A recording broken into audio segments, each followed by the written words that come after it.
How to use recycle bin option on Samsung Galaxy S26 Ultra. So let's start the video. First of all, go to app library, suggest swipe up. Now here, so click on gallery app. Now here, so you will see second option is album. So click on albums.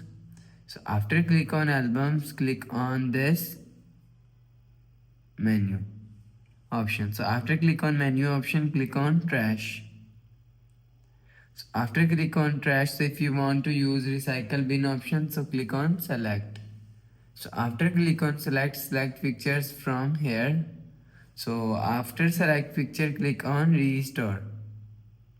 So after click on restore, you will see your picture and videos is restored. So after the process, you will see your picture and videos showing here. So after the process, go back to home screen, refresh phone. So that's how you can use recycle bin option on Samsung Galaxy S26 Ultra.